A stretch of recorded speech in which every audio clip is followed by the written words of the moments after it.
still is quite tricky to spot. So Les may have got a fright maybe on the way home, and now he's making himself up there. What I'm going to try and do is see if I can catch his attention to pull him back home, or I'll see if he just makes his own way home. Our birds I see the other bird, it's coming. So sometimes things go a little bit differently to plan, and it doesn't really worry us at all. Like, we're really happy for them to just take their time and to be birds. Hopefully you guys can be patient with us as well. Because when he's choosing to sit up there like that, we're not going to bring out any other birds of prey. He has taken off. Let's see if he takes himself back home. That's looking pretty promising. Although he has missed the exit. He's landed up in another tree. You know, it sounds silly, but it actually is quite tricky for birds to fly where they want to sometimes. They can't actually go anywhere they want. They're quite lightweight, and they've got those big wings like gigantic sails, and if they get the angle wrong and there's a little gust of wind, it can make it a little bit tricky for them to steer sometimes. So we'll give them especially with the big wings. The most important thing that we train our birds is to go home.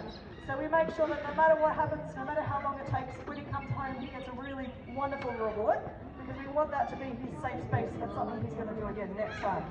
Now, I'm heading up here because I'm hopeful that he's gone back. It sounds like he has. So those birds use their colour to hide from predators. There are other birds that use their camouflage to hide from their prey, and we may be able to meet a bird next that doesn't have any bright colours, kind of rocking the neutral colour palette. Still a beautiful bird. I'm hopeful that we might be able to meet a nocturnal or nighttime bird of prey. But there's two things we need to have happen in the meantime. We need to make sure that all of our parrots are home nice and safe and sound. And we need to make sure the next bird wants to come out here. So this is Millie. Millie is a barking owl. These birds have got fantastic eyesight. They can see 35 times better than we can. I know. Very close encounter to me. It would have stolen the phone. Movement of their prey through the trees. So prey for barking owls includes a lot of small mammals like possums and gliders. Yo, what's up, my little birdie?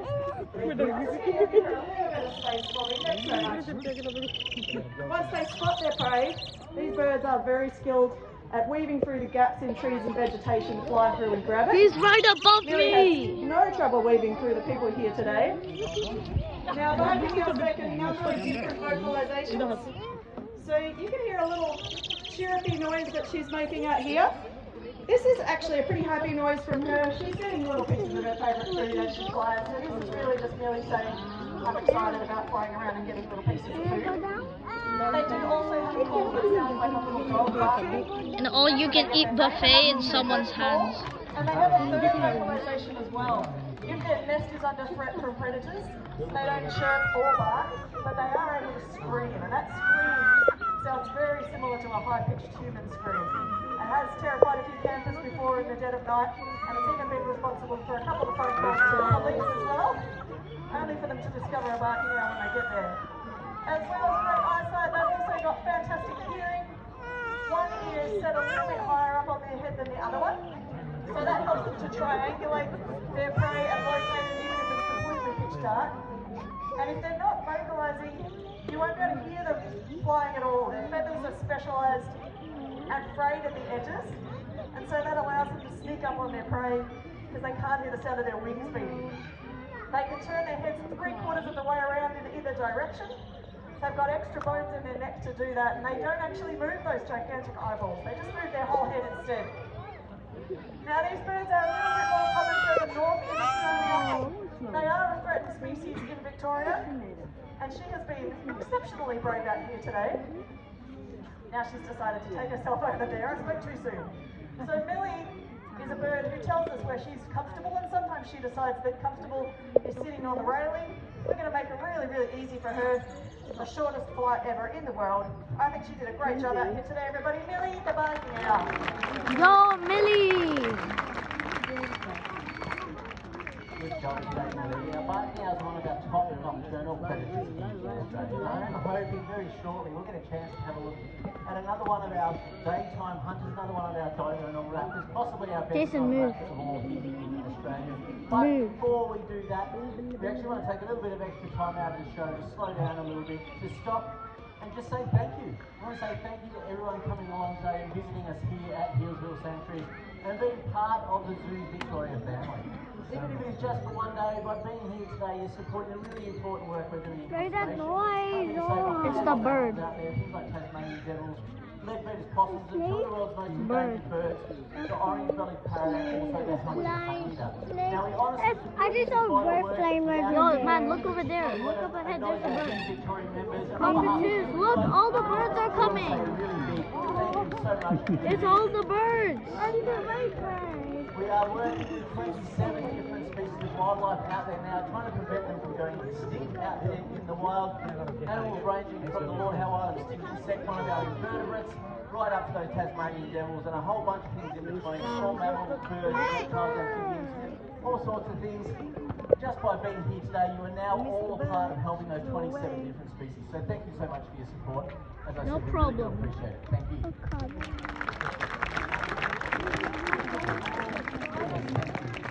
Now, I'm going to have one last quick look around to see if I can see those wedge-tailed eagles flying around. We saw them a little bit earlier.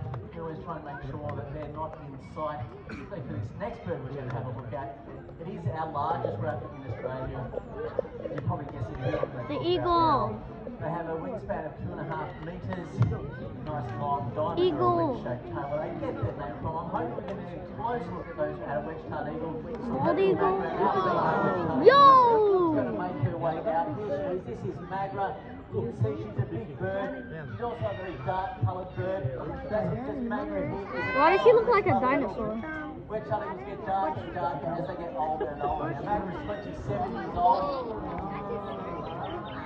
Oh my god. If you ever see a lighter coloured wedge-tailed eagle from Magra, you might see a golden brown or a chocolate brown eagle. You're likely looking at a young bird, potentially under 7 years old.